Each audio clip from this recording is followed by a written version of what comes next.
Round 3. Fight! 예, 지금 이제 코란도 가솔린의 주행을 시작하겠고요.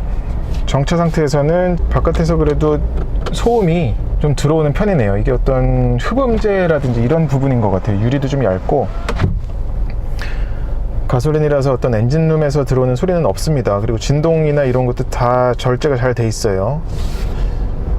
근데 의외로 뒤쪽에서, 네, 트렁크 쪽에서 지금 제가 휴게소에서 잠깐 멈춰 있는데 차들이 지나가는 소리가 좀 들리는 게 있습니다. 1.5 가솔린 엔진은 티볼리에도 마찬가지로 들어가죠. 근데 출력이 티볼리는 163마력이고 얘는 170마력 최고 출력을 내고요. 가속을 해보면 지금도 살짝 보이셨을지 모르겠는데 꿍 하고 나가는 건 있어요. 터보레그는 확실히 있습니다. 터보레그가 길게 느껴지는 게 아니라 짧지만 토크가 튀어나오는 순간 그 느낌이 세요. 그래서 엑셀링을 해보면 네, 지금 또 길게 긴 것도 있군요. 그런 게 있고, 아까 정차 시에 느껴졌었던 소음, 그런 건 이제 달릴 적에는 외부에서 들어오는 소리는 괜찮은데 하부에서 노면에서 올라오는 소리가 상대적으로 좀 유입이 됩니다. 지금 그리고 이 시승차가 18인치 휠을 신고 있는데 그런 부분에서도 노면음이 좀 올라오는 게 있겠죠. 노면 음은 올라옵니다만 노면 진동은 잘 걸러요. 그래서 이게 단지 뭐 앞에 스트럿 뒤에 멀티링크 서스펜션 썼다 이거 가지고 설명할 게 아니라 세팅에도 꽤 신경을 많이 쓴 것 같아요. 그래서 일반 SUV지만 그럼에도 노면에서 올라오는 진동, 어떤 불쾌한 충격 이런 것들은 상당히 걸러서 캐빈에 전달합니다. 이 부분 때문에 어떤 운전자나 탑승자는 운전 내내, 주행 내내 피로도가 적게 다닐 수가 있죠. 좋은 부분입니다. 예, 지금 가솔린 모델은 특성이 약간 좀 가벼운 것 같아요. 그러니까 가볍다는 게 어떤 나가는 느낌부터 가벼울 뿐만 아니라 차체 움직임, 그리고 앞뒤의 움직임이 살짝 약간 좀 틀어진다고 할까요? 그런 게 있어요. 차 중량도 디젤보다 얘가 더 가볍잖아요. 그거와 맞물려서 서스펜션의 그런 바운싱 같은 것도 상당히 좀 폭이 있어서 물침대만큼 물렁물렁한 그런 느낌은 아니지만 마음껏 그 땅땅하게 잡고 달리는 그런 차는 아닙니다. 그래서 주행 성능적인 부분에서는 가솔린 모델의 그 리니어한 반응을 좋아하는 분이라면 좋아할 수 있겠지만, 그럼에도 어떤 하체에서 전해주는 말랑말랑한 느낌 때문에 지극히 패밀리 SUV의 모습에 가까운 차라고 할 수 있겠습니다.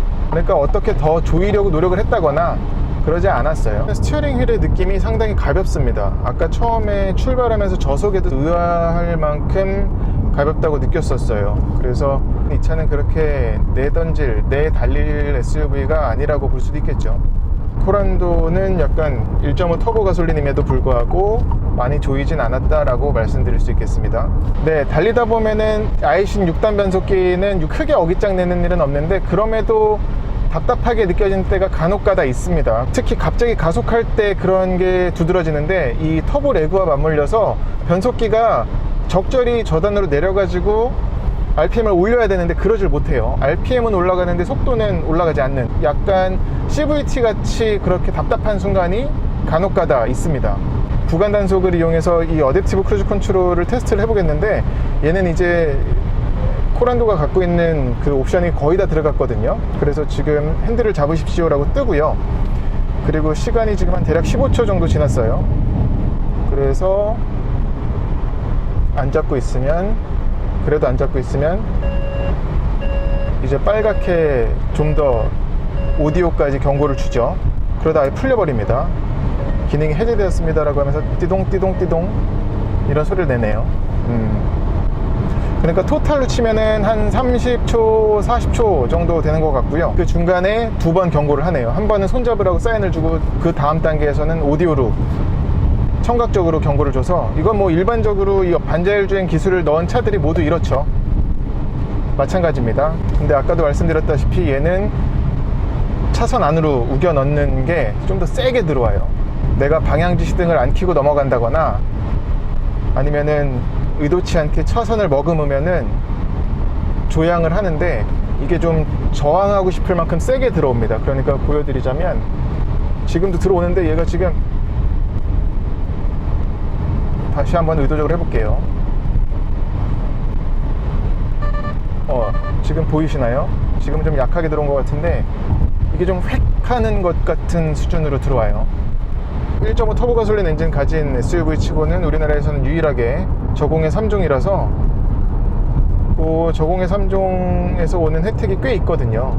그 부분도 상대적으로 큰 장점이지 않을까, 메리트이지 않을까 싶습니다. 운전하면서 느끼는 장점 중에 하나는 카메라로 잘 보이실 것 같은데 지금 요소들이 많이 있잖아요. 스티어링 휠도 있고 시프트 패들, 또 와이퍼 레버, 방향 지시 등 레버 이런 게 있는데 여기 시야가 상당히 좋습니다. 스티어링 휠 사이에 있는 공간으로 계기판이 굉장히 잘 보여요.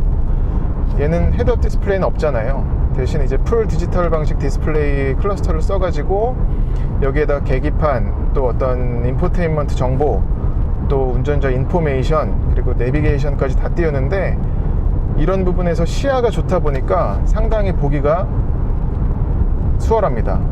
이 부분은 큰 장점인 것 같아요. 네, 오늘 코란도 1.5 터보 가솔린 모델을 시승을 했는데 요즘 이제 가솔린 엔진 가진 SUV들이 강세거든요. 특히나 사이즈가 작아질수록. 요거보다 얘는 이제 C 세그먼트 SUV이고 B 세그먼트는 이제 티볼리, 그리고 A 세그먼트까지 가면 스토닉이나 아니면은 뭐 베뉴 이런 것들인데, 그런 소형으로 갈수록 더욱더 어떤 디젤보다는 가솔린에 대한 선호 현상이 커지더라고요. 근데 이제 코란도는 여전히 디젤 강세긴 합니다. 지금 70% 정도가 디젤, 70% 이상이 80%까지가 디젤 선택을 하고 있는데, 이번에 오늘 가솔린 코란도를 타보니까 가솔린 모델이어도 충분히 매력이 있는 것 같아요. 무엇보다 어떤 디젤 모델과 달리 터보력은 있지만 그럼에도 좀 리니어하게 나가는 그런 어떤 가솔린 엔진 고유의 특징 때문에 이런 엔진 성능을, 엔진 느낌을 좋아하는 소비자들도 분명히 있을 거고요. 그리고 무엇보다 얘는 이제 저공해 3종이라서 소소한 그런 혜택도 충분히 챙길 수 있는 거고, 또 요즘 많이 이제 디젤 엔진에 대한 어떤 거부감이 좀 생긴 게 사실이잖아요. 그러다 보니까 가솔린 모델을 쌍용에서도 서둘러서 추가를 한 것 같습니다. 코란도라는 이름이 갖고 있는 그런 정통성 때문에, 상징성 때문에 거부 반응 없이 받아들일 수 있지 않을까 싶습니다. 그래도 안팎의 디자인도 굵직굵직한 선두 들어감과 동시에 램프류에서는 좀 눈에 띄게끔 만들어 놨잖아요. 안에 그래픽 넣는 것들이. 네, 이것으로 쌍용 코란도 1.5 터보 가솔린 시승은 마치겠고요. 구독과 좋아요, 그리고 댓글, 또 알람 설정도 꼭 부탁드립니다. 고맙습니다.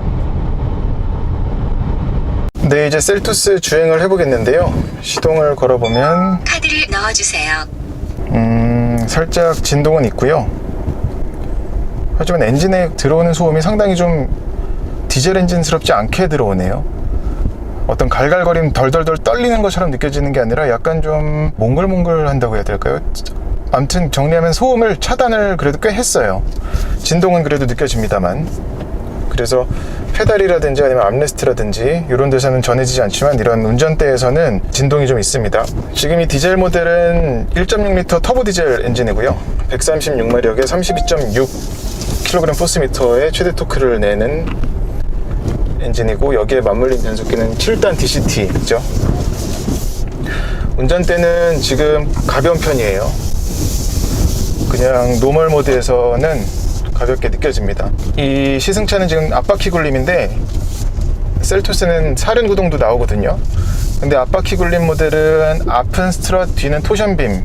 하지만 사륜 구동은 앞 스트럿, 뒤에 멀티링크 서스펜션이 들어갑니다. 1.6 터보 디젤 엔진은 7단 DCT 변속기하고의 궁합이 참 좋은 것 같아요. 시내에서 주행할 적의 느낌은 상당히 좀 정숙성이나 진동, 그러니까 NVH를 참 잘한 것 같아요. 지금 신고 있는 휠 타이어가 235에 18인치인데 그 부분이 주행 안정성엔 도움이 되겠지만 그래도 노면에서 올라오는 소음은 그래도 좀 있지 않을까 예상을 했었거든요. 근데 그렇지가 않네요. 훨씬 조용하고요. 이 부분에서는 어떤 경쟁차 대비 우위에 있는 게 확실한 것 같습니다. 엔진룸에서 들어오는 것은 그리고 사실 좀 소음이라고 느껴지기보다는 주행의 어떤 감성을, 주행 재미를 돋우는 그런 북돋는 요소로 작용을 하는 것처럼 느껴지고요. 펀 드라이빙도 좀 어느 정도 염두에 둔 그런 차가 아닌가 싶습니다. 겉을 살펴보면서 상당히 신경을 많이 썼구나라고 생각은 들었는데 주행 성능적인 부분에서도 꽤나 많이 신경을 썼네요. 그러니까 이 엔진과 트랜스미션 뿐만이 아니라 차체,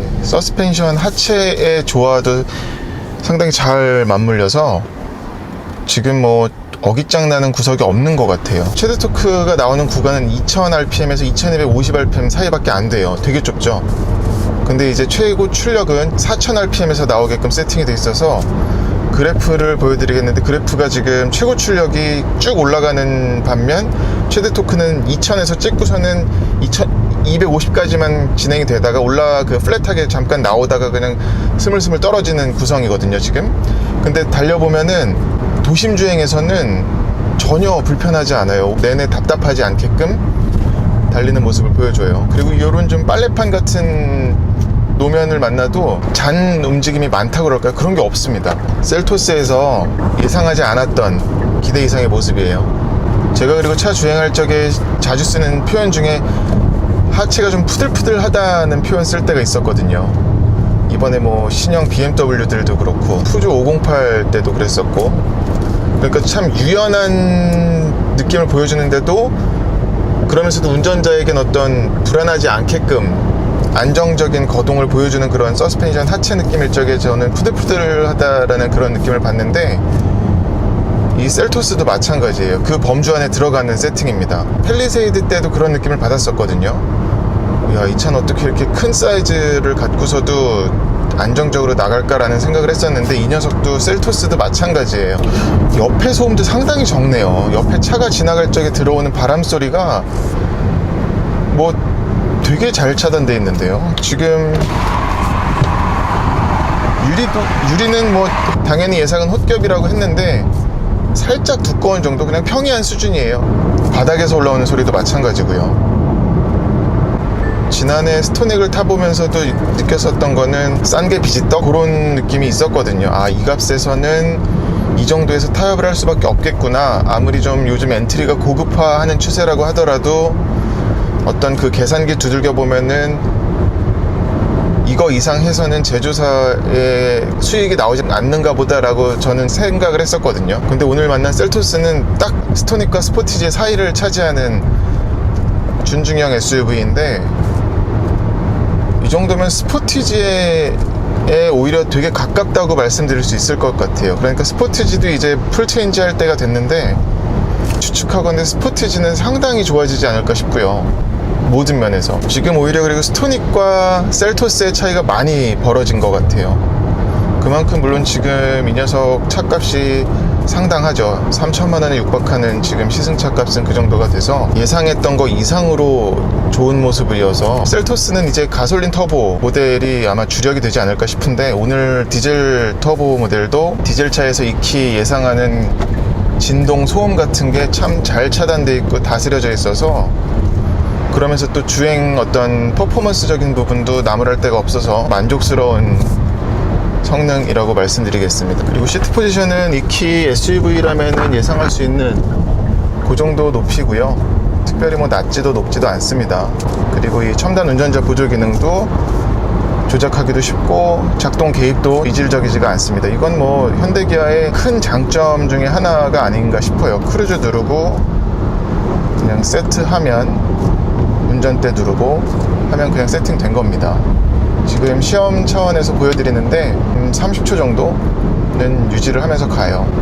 그리고 차간거리는 이걸로 조절을 하는데, 앞에 지금 작게 표시가 되죠. 헤드업 디스플레이에도 이 차간거리 유지 장치가 떠요. 그래서 이것도 계기판과 헤드업 디스플레이를 연동해서 쓰게 되는 그런 장점이 아닌가 싶습니다. 지금 살짝 큰 커브거든요. 크게 꼬부라진 데인데 보시면은 가운데 유지하는 능력이 되게 좋아요.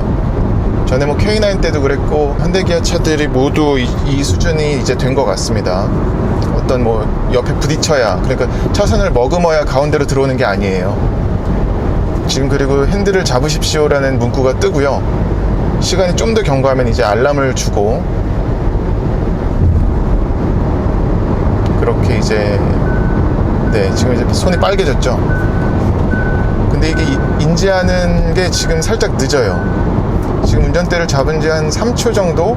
이게 아마 근데 센서의 차이일지 아니면 일부러 요즘은 사람들이 이제 이 기능에도 익숙해져 가지고 어느 정도 시간 지나면 그냥 손만 댔다가 다시 또 재작동시켜 가지고 또 놓고 다니고 하거든요.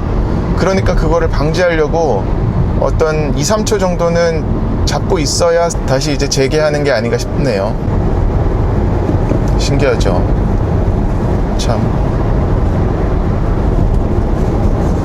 그리고 보통 엔진 회전계가 오른쪽이고 속도계가 왼쪽인데 얘는 반대네요. 셀토스는 전략형 모델이기 때문에 앞으로 선보일 SUV들의 쇼케이스라고 볼 수도 있을 것 같아요. 여기에 들어간 기술, 주행 성능, 품질, 또 어떤 소음 차단, 이런 것들이 모두 앞으로 선보일 차들의 바탕이 될 예시 교보제 같은 느낌이어서 그것만 보더라도 앞으로 나올 뭐 모하비라든지 아니면 스포티지가 얼마나 발전된 그런 성능과 주행 품질을 갖고 있을지 예상할 수가 있어요. 네, 오늘 기아의 셀토스를 시승했습니다. 정리하자면 예상했던 것보다 훨씬 훌륭한 상품성을 갖고 있고요. 주행 성능도 그렇고 디자인적인 것도 나무랄 데가 없네요. 물론 자동차는 풀옵션이 정답이라는 얘기는 있지만 필요한 것들만 잘 넣으면 꽤 괜찮은 구성이 나올 것 같아요. 네, 얼마 전에 바로 보여드렸었던 신형 티볼리도 상품성이 되게 좋아졌더라고요. 하이그로시 소재만 놓고 보면은 얘가 걔보단 덜 썼거든요. 꼭 그것 때문은 아니지만 편의 사양이나 이런 것은 셀토스가 우위에 있지 않나 말씀드릴 수 있을 것 같습니다. 그 외의 부분은 다시 한번 계산기 두들기면서 봐야 할 것 같아요. 이상으로 셀토스 시승은 마치겠습니다. 고맙습니다. 구독과 좋아요 그리고 댓글 부탁드릴게요.